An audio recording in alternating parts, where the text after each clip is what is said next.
We are really pleased that you're here this morning, and just want to thank you for being in the building, but also to all of those who are online. We are very, very aware that there are a number of people who regularly are part of our church community, but do everything from their home computers. So it's great to have you sharing with us as well.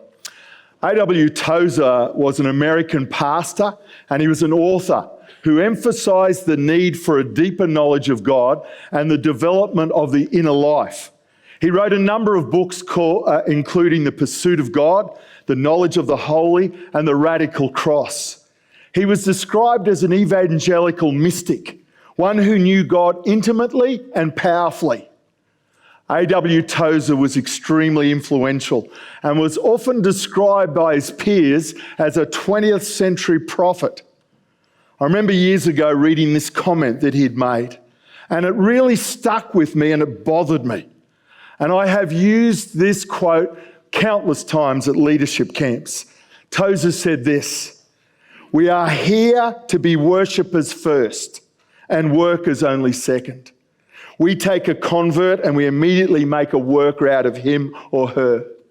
God never meant it to be so. God meant that a convert should learn to be a worshipper first, and after that he can learn to be a worker. The work done by a worshipper will have eternity in it. True worship, of course, involves not only the sacrifice of praise, but also the sacrifice of our bodies and possessions. It means giving God his worth with everything we have. However, learning to praise him with our lips and maybe with our bodies in movement and dance can help us considerably to love him with our hearts and with our lives. When a Christian begins to fall in love with God, beautifully expressed, for example, in the Song of Solomon, the rest will follow." Again, Tozer puts his finger on it when he says this: "I am tired of being whipped into line, of being urged to work harder, to pray more, to give more generously, when the speaker does not show me Christ. Often I'm asked by clergy how to encourage Christians to serve joyfully, to give generously. I know of only one answer: help that person fall in love with Christ." This was the immediate mark of the Spirit's outpouring on the day of Pentecost. The disciples were overwhelmed by the love of God. And from that point onwards, no matter how fierce the opposition or tough the battle, they could record that the love of Christ controls us. I remember the first time I read that quote being stopped in my tracks. I was particularly challenged and confronted by these words: "I'm tired of being whipped into line, of being urged to work harder, to pray more, to give more generously, when the speaker does not show me Christ." I think that has happened way too often in churches, including this one. And I have been guilty of helping people feel as though they somehow haven't measured up or need to do more, or sadly their contribution wasn't as significant or valued as that of others. And for that, I want to apologise. For the times when I've tried to motivate or encourage but haven't shown Christ. I'm sorry. I was way off the mark. I think that quote resonated with me all those years ago because I thought there was truth in those words, but it was truth for others. It was about others. Now they resonate with me because I think I've been guilty myself. I heard a sermon by Craig Rochelle from Life Church in the United States, and he spoke about one phrase that is found in 1 Thessalonians chapter 3. Paul is writing to a church in Thessalonica, a church like ours, and he says these words: "But now Timothy has just returned, bringing us good news about your faith and love. He reports that you always remember our visit with joy and that you want to see us as much as we want to see you. So we have been greatly encouraged in the midst of our troubles and suffering, dear brothers and sisters, because you remain strong in your faith. It gives us new life to know that you are standing firm in the Lord. How we thank God for you. Because of you, we have great joy as we enter God's presence. Night and day we pray earnestly for you, asking God to let us see you again to fill the gaps in your faith. How we thank God for you. And then he says, because of you. Because of you, we have great joy as we enter God's presence. Because of you, we have great joy. Because of you. Because of your faithfulness. Because of your prayers. Because of the way you serve in life groups, because of the way you serve in cleaning teams, in the gardening teams, in the worship teams, in the youth and kids ministry, driving buses, for turning up to homework help week in and week out, for winter shelter, for chat at chats and stitch and chatter, for mainly music, because of the way you welcome and go out of your way, because of the practical care you give. I want to say personally that I'm humbled, encouraged, challenged, and filled with joy. And I want to acknowledge all the things that happen away from organised programs, all of the things that happen away from this building, that this church, individuals, going out of their way, living faithfully and humbly, what it means to be in God's kingdom. Because of you. Because of you. And I want to say up front, even though I don't need to, but I'm going to say it just in case someone wants to tell me about it later on. I know that we want God to receive all the praise. We want him to get the glory. He needs the credit. I get that. And we acknowledge that without him we can do nothing. This morning, I want to say that it's never ever about our might or our talents or our abilities. It is always about him. I get all of that. And I know that in so many ways we've got a long way to go as a community of faith, as a community of believers seeking to be salt and light in this community. I get very, very clearly that we're not there yet. And today isn't about patting ourselves on the back or getting puffed up about us. But today, I want to say very clearly, I believe it's important for you to hear from me because of you. Because of God being able to work through you. I'd like you to watch this video of two young ladies from our church.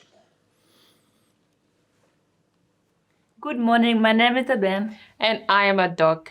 We came to Australia in 2017 with our brothers and other sister. We came with no English. So both our parents died in South Sudan. Our uncle and his wife brought us to Australia and then we came to Toowoomba. A couple of days after we arrived, we met Ross and Emma in HumeRidge Church. So we were very scared and felt a bit alone and lost. This church has cared for us. This church have helped us learn English and helped us get school bags, school uniforms, and have helped us with our homework. This church has helped us get jobs, do driving lessons, help us with accommodations, and introduce us to AFL. Go Cougars! HumeRidge Church people have helped us feel that there is a God that really loves us and that we matter and not alone. We felt like God's love is big enough for us, and we felt like we had second parents, and God has brought you people into our lives. I know that our lives would look very different if you didn't turn up for us.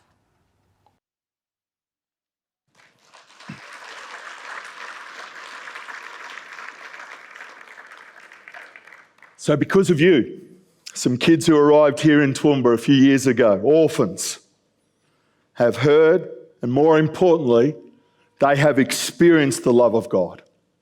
It hasn't just been talk.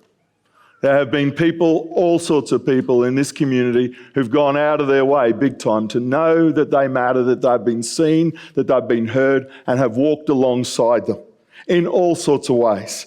Because of you, faithfully investing, this church was in place and it was ready to just step in and has stayed stepped in.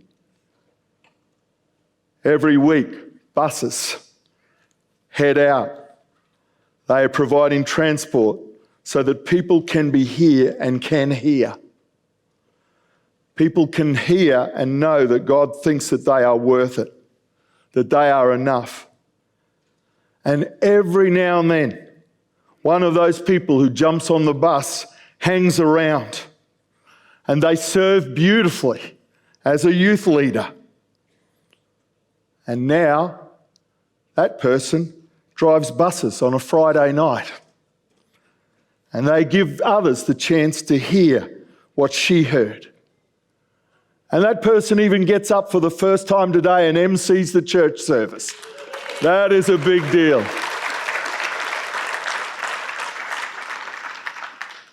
Mary was my navigator for all sorts of bus trips.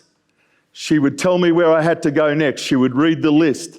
She would tell me when I missed a turn, and she would tell me to watch my speed. And she was only 10. And one day she said to me, "One day, Ross, I'm going to drive the bus. When you're old, I'm going to drive the bus." And I'm so pleased I've made her dream come true. She now drives the bus on Friday nights. She gives others a chance to hear and to experience that they matter to God, that they are seen, that they are heard. She serves beautifully because the buses went for her. And for others who were picked up on the buses, they're now serving in a paid capacity in the church, and they even get baptised. And they're out there now sharing God's love in all sorts of settings, in all sorts of places. Because this Tuesday, a number of people will come here to our church and they will stay as our guests for the night. And from then on, for the next 12 Tuesdays after, they will be here every Tuesday night. They are the homeless of our community. They are our brothers and sisters. And being homeless in Toowoomba in winter is, I want to tell you, more than just a little difficult. But this Tuesday night, they'll be here. They'll be warm, they'll be safe, they'll be well fed, and they'll be wanted. We will want them here. And that is such a big deal to these people, to all people, to feel like they're wanted. We will be able to do this because of you. Because of you. I'd like you now to watch this clip that's come from the Kuza Foundation in Africa. We would like you just to have a look. Here at Kuza Children's Foundation, we are excited to announce that the construction of our school, Kuza Junior Academy, is complete. My name is Frank Lubowa, the school administrator of Kuza Junior Academy. We thank you so much for the great support you've given to this school. This is a Christian-based school with a school motto of Mukatonda byonna biyinzika. With God, everything is possible. And it has a population of more than 100 students. Nebaza Mukama olw'ekkanisa eri mu Australia kubanga bayimirira naffe nga tutandika obuweereza buno era ne batuyamba okusereka waggulu ng'enkuba etuyisa bubi, ne batuyamba n'okutuwa essomero.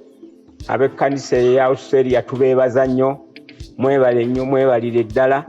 Kirala twebaza Mukama ku lw'essomero ne basponsa baffe. Mukama abawe omukisa. If you played any role making this happen, wide or small, we can't say thank you enough. By the name's teacher Ipodoi Elementary, class teacher primary 2. I thank you for all what you're doing for the school and for the community. Thank you so much. We are praying for you. May God bless you. It has been quite a journey to reach this point after we launched the school project in September 2022. Because of the need for quality and accessible education in the community, we had decided to start by renting, but with God's grace and your support, we have been able to construct 8 classrooms and the office block.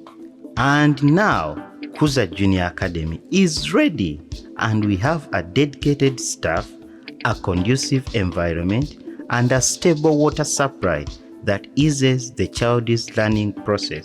As an organization, we recognize the importance of education in our community. Ndi musanyufu nnyo ne batuleetera essomero. Ndi musanyufu nnyo kubanga nafuna n'akalimu ntundayo ebyokulya ku ssomero nenfuna kasente akayamba famire yange.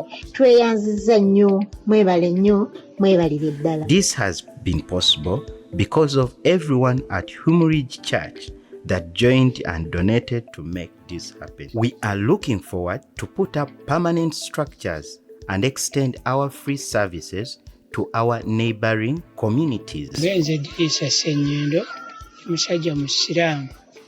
Twasanyukira okutuleetera essomero lya Kuza.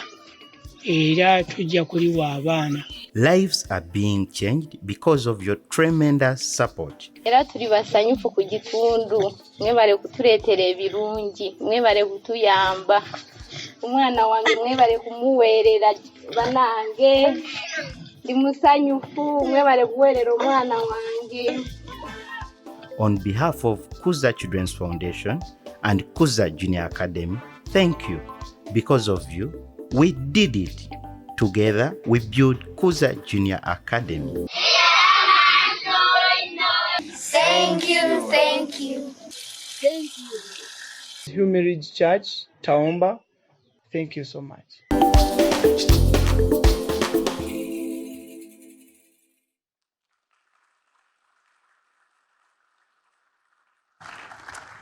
As well as all of the thank yous in the video, I want to thank you so much also. God gave me the chance to be in Uganda earlier this year for 3 months and to see the way that this school is already making an impact in the community. If it wasn't for this church, this school wouldn't be here, and these kids would have never had the opportunity to get an education. This school is making a big difference within the community. It is reaching beyond the kids and has given people a hope for a better future. Thank you so much for your generosity in giving and your prayers. Because of you, there has already been so much done to change so many lives, but there is still a need for your help. There's an opportunity for you to support the community further through sponsorship. And if this is something that you are interested in, I'd love to talk to you after the service. I'll be out in the foyer, and come and talk to me and we can have a chat. Once again, I just want to thank you so much. Now, because of you, there are some people in Uganda who have experienced God's love. Thank you.